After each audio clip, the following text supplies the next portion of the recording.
He said, "Promise you won't get mad." Too late, I didn't mean to say it like that. Promise you won't get mad. The words slipped out before I could weigh them, before I could stop myself from watching her face for the smallest shift. She was standing by the kitchen window, late afternoon light cutting across her cheekbone, turning the dust in the air into something almost gentle. Mid-40s, maybe a little more. She wore age like it had finally decided to be kind to her. Nothing loud, nothing desperate. Just calm confidence, the kind that made silence feel fuller instead of empty. I was sitting at her small table, the one with a chipped corner she never bothered fixing. My coffee had gone cold, untouched for too long. I noticed things like that around her. Too much. She didn't turn right away. Just hummed, barely there, as if she hadn't heard me, or as if she had and was choosing to let the moment stretch. That was something she did. Let moments stretch until I didn't know what shape they'd take when they finally snapped back. "Why would I get mad?" she asked, still facing the window. Her tone was light. Careful. Practiced. I shrugged, even though she couldn't see it. I don't know. People say that when they're about to say something stupid. That made her smile. I saw it in the reflection of the glass. A small one. Controlled.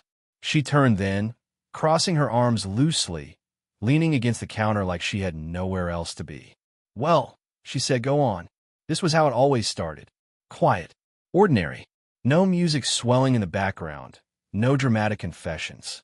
Just two adults in a borrowed afternoon, pretending we weren't balancing on something thin. We'd known each other for months. Not long enough to call it history, but long enough to recognize each other's pauses. I was in my 20s, old enough to know better, young enough not to care. She never asked my exact age. I never asked hers. Some numbers felt safer left untouched. There was attraction, yes, but more than that, there was recognition.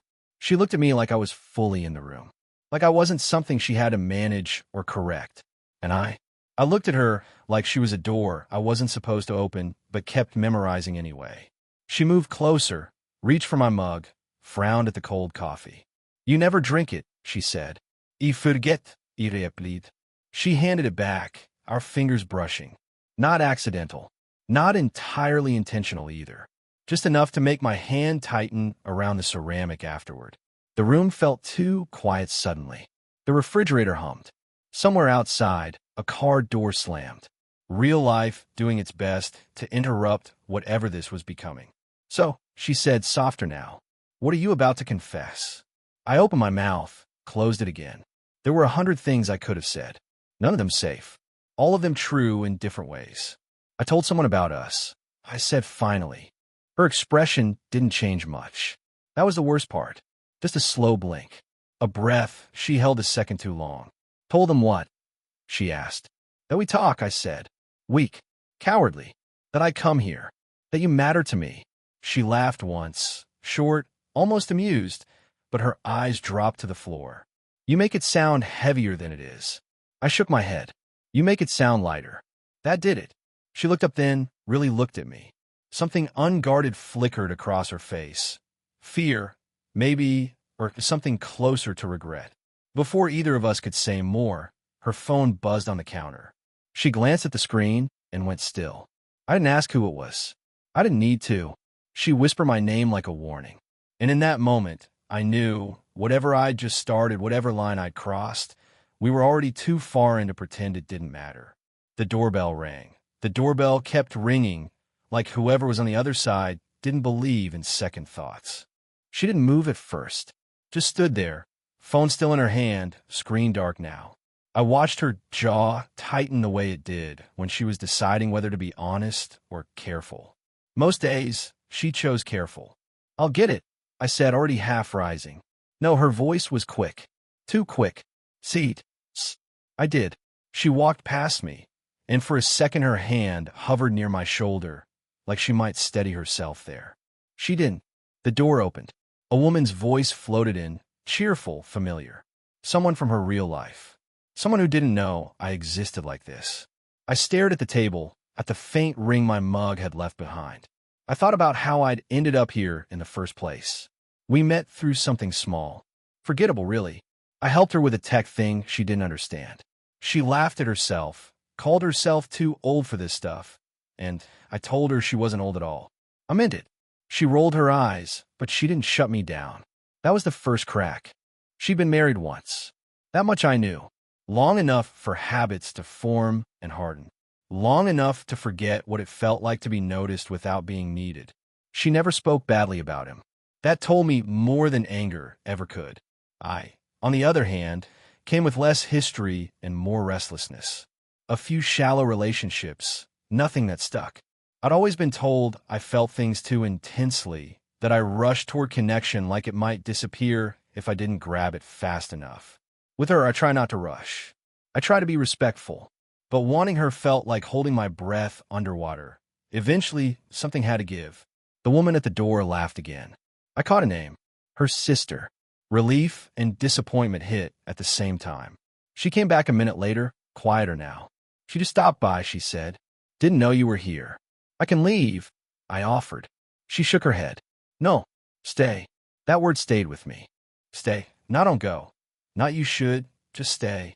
She sat across from me, folding her hands together like she was bracing for impact. This is complicated, she said. I smiled a little sadly. I figured that out when you didn't ask my age. That earned me a look. Half warning, half amusement. You're too young for me, she said, like she'd rehearsed it. Say it again, I replied. Maybe it'll start being true. She exhaled, long and slow. You don't understand what it cost me to feel this. I leaned forward. You don't understand what it cost me to pretend I don't. Silence settled between us, not awkward this time. Heavy, honest. She reached out then, almost absent-mindedly, and brushed a speck of something from my sleeve. Her fingers lingered, just a second too long. Neither of us pulled away. Her eyes met mine, searching, uncertain, and for the first time she didn't hide it. That look said everything she wasn't ready to say out loud. And I knew, whatever rules existed outside this room, whatever risks waited for us later, we were already sharing something that didn't want to stay unnamed. She pulled her hand back like she'd touched something hot. I shouldn't have done that, she said, standing up too fast. The chair legs scraped the floor, sharp and loud, like they wanted to announce what we were both pretending wasn't happening. It was nothing, I lied, because that felt easier than watching her unravel. She nodded too quickly. Exactly. Nothing. She started clearing the table. Busy hands, unnecessary movements. I watched her rinse a clean mug, set it in the rack, adjust a towel that didn't need adjusting. This was how she coped. Motion instead of truth. I think you should go, she said, still not looking at me. There it was. I stood, my chest tight. Okay. I took 2 steps toward the door before my phone buzzed in my pocket. I ignored it. I didn't want a distraction. I wanted to remember this moment clearly, in case it was the last one we ever had like this. Then her phone rang. She froze. This time, she did look at the screen. Her face changed. Not panic exactly, but something heavier. Older. He's calling, she said quietly. I didn't ask who he was. I already knew. The name she avoided. The life she never quite explained away. Her husband, technically still. Separated but not clean. Loose end that could cut. You don't have to answer, I said, even though I knew that wasn't true. She answered anyway.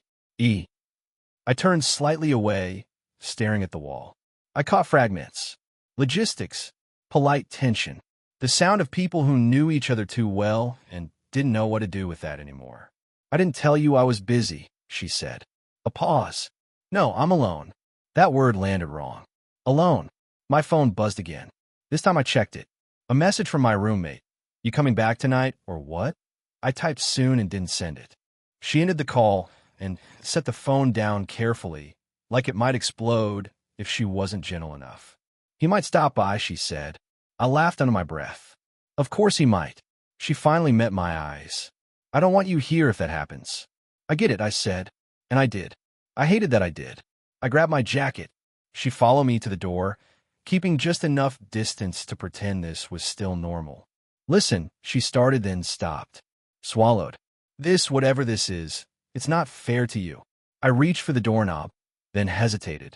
You don't get to decide what's fair to me, I said softly. Only what you're afraid of. Her breath caught, just for a second. I opened the door, then turned back. You said my name earlier, I added. Like you didn't want me to hear what came next. Her eyes filled, but nothing spilled.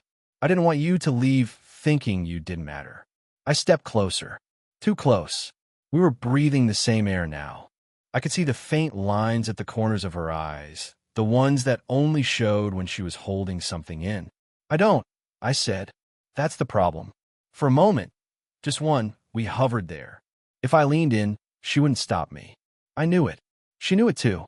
A car door slammed outside. She stepped back. Go, she whispered. I did.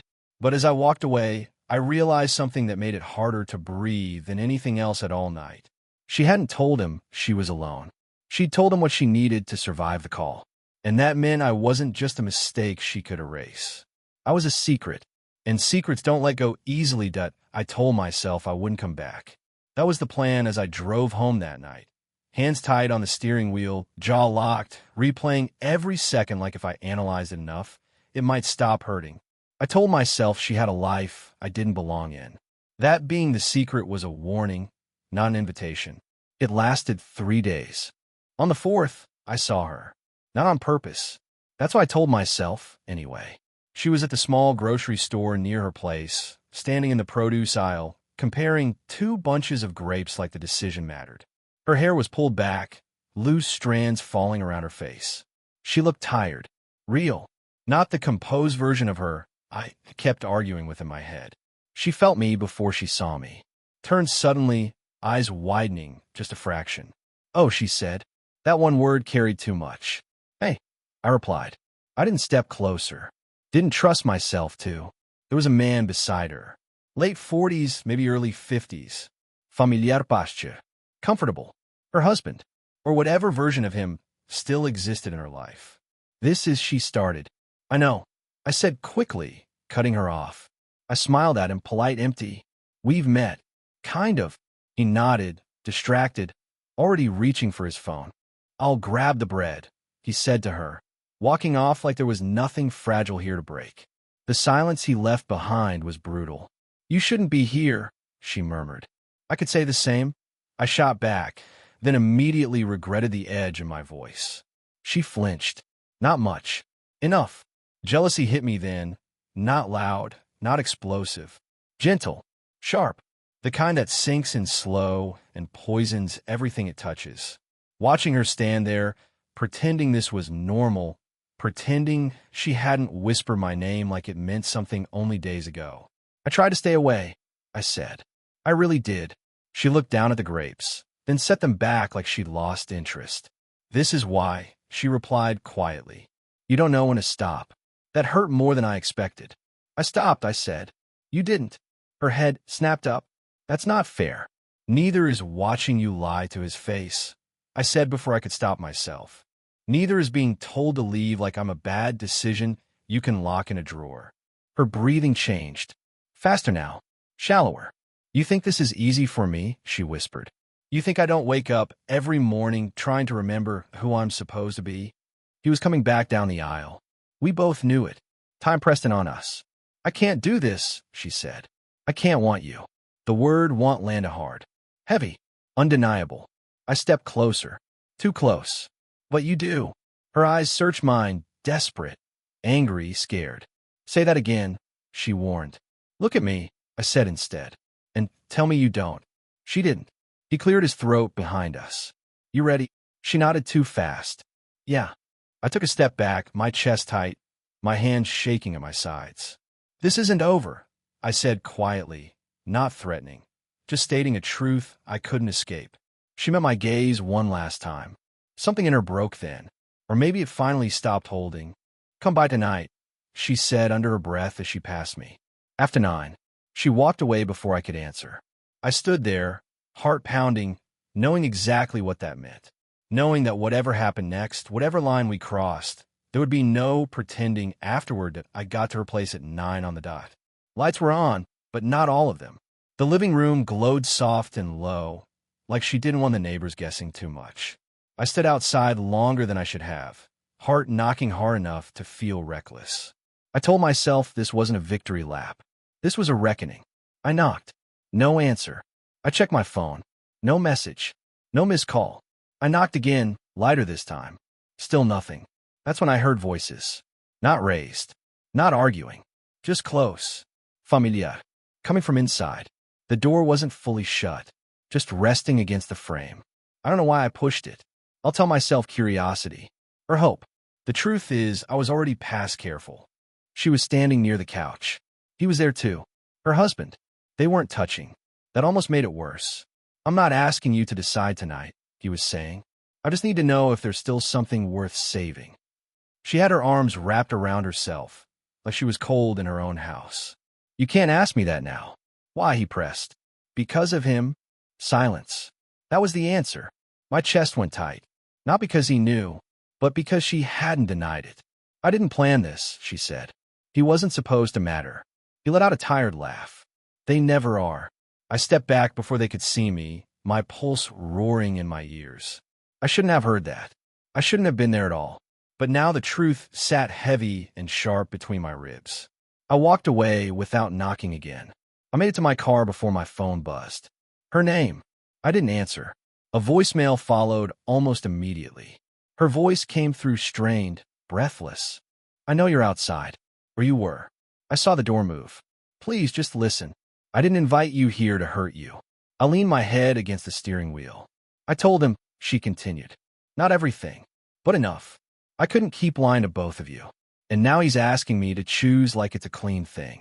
Like there aren't consequences either way. She paused. I could hear her breathing. Maybe crying. Maybe just trying not to. I asked you to come because I needed to know if I was brave enough, she said softly. And now I don't know if I'm brave or just selfish. The message ended. That was the twist. Not betrayal. Not rejection. Truth. The kind that doesn't pick sides. I didn't sleep that night. I sat in my car for an hour, then drove until the city thinned out and the roads went dark. Every version of the ending played in my head. Her choosing safety. Her choosing guilt. Her choosing neither of us and calling it growth. By morning, I made a decision of my own. I wasn't going to be the secret anymore. I texted her once. Just once. Asterisk, I can't keep standing in the doorway of your life. If you want me, choose me. If not, let me go clean. Asterisk, I stared at the screen until it blurred. When my phone finally buzzed, it wasn't her. It was him. We need to talk. And suddenly, everything I thought was fragile but contained was wide open, and nothing felt safe anymore. He wanted to meet at a cafe halfway between our lives, like neutral ground might make this easier.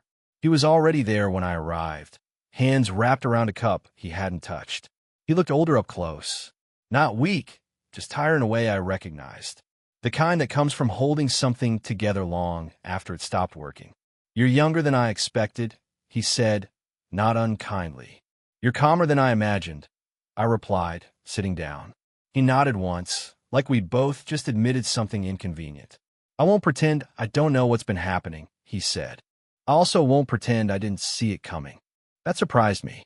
She's been gone for a while, he continued, even when she was still there. I swallowed. I didn't plan to fall for her. He let out a small breath. Neither did she. There it was. Not accusation. Recognition. I love her, I said, because lying felt pointless now. My hands were shaking, but I didn't hide them. I'm not asking you to forgive me. I'm just not disappearing so it's easier for everyone else. He studied me for a long moment. She won't forgive herself quickly, he said. If you stay, that's what you're signing up for. I know, I said, and I did. When I left the cafe, my phone buzzed almost immediately. Come over, she texted. Please. Her place looked different in the daylight. Less like a hiding spot, more like a decision waiting to be named. She opened the door before I knocked, eyes red, shoulders tight, like she'd been holding herself together with sheer will. I told him it's over, she said before I could speak. Not just us. Everything. I searched her face for hesitation, for retreat. There was fear there, guilt, grief, but no doubt. You don't have to, I started. I do, she interrupted. Her voice cracked, but she didn't look away. Because if I don't choose honestly now, I'll keep punishing us both for years.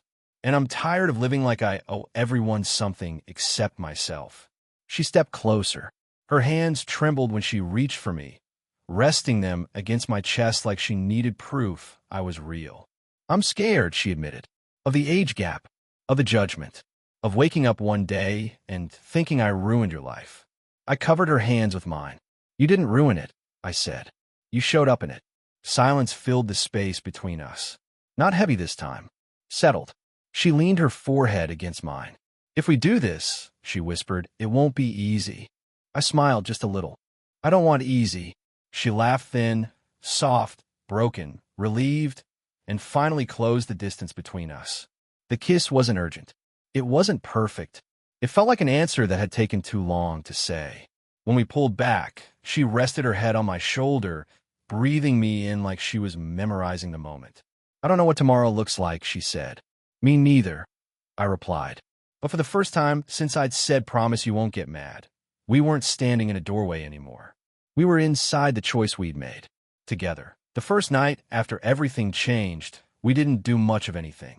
No celebrating. No dramatic declarations. Just two people sitting on the couch, knees touching, the television on without sound. She kept twisting the ring on her finger, the one she hadn't taken off yet. Not like she wanted it back, but like she was learning how to let it go. I watched her more than the screen. Every so often, she'd glance at me like she was checking to see if I was still there. Like this could still dissolve if she blinked too hard. I understood that feeling. I'd lived in it for months. I don't want you to think this fixes everything, she said suddenly. I don't, I replied. I just think it starts something honest. She nodded. That mattered to her. Honesty. Not purity.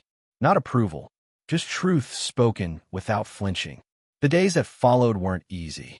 There were phone calls she took in another room. Long silences afterward. There were mornings she woke up distant, staring at the ceiling like she was counting the cost again. And there were moments, small, quiet ones, where she'd reach for my hand in public like it surprised her she was allowed to. People noticed. Of course they did. Some looks lingered too long. Some smiles didn't quite reach the eyes. Once, someone asked if I was her son. She froze. I answered before she could. No, I'm a man she loves. Her fingers tightened around mine after that. She didn't say thank you. She didn't have to. We learn each other in pieces. Not the fantasy versions, the real ones. Her tendency to shut down when overwhelmed. My habit of filling silence with words when I was afraid of losing her attention.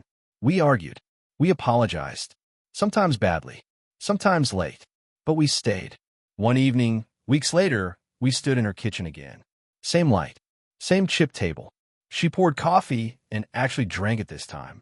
You know, she said, leaning against the counter, if someone told me a year ago this is where I'd end up, you'd have laughed, I finished. She smiled. I would have walked away. She crossed the room and rested her head against my chest. Not hiding, not bracing, just there. I don't regret choosing you, she said quietly. Even on the days I'm scared. I kissed the top of her head. I don't regret waiting. That was the truth. Not the waiting itself, but believing she was worth the risk of being hurt. Later that night, as we lay side by side, she traced a line along my arm and asked, do you ever think about how close we came to missing this? All the time, I admitted. She was quiet for a moment. Then, promise you won't get mad? I smiled into the dark. Depends what comes next. She laughed softly and pulled me closer. And I realized something then. Love doesn't arrive clean. It arrives tangled in timing, fear, and choices that leave marks. But when two people finally stop standing in doorways, when they choose each other without pretending it's simple, that's not a mistake. That's a beginning. So tell me, would you have waited? Would you have walked away when it got complicated? Or would you have chosen love, even knowing the cost?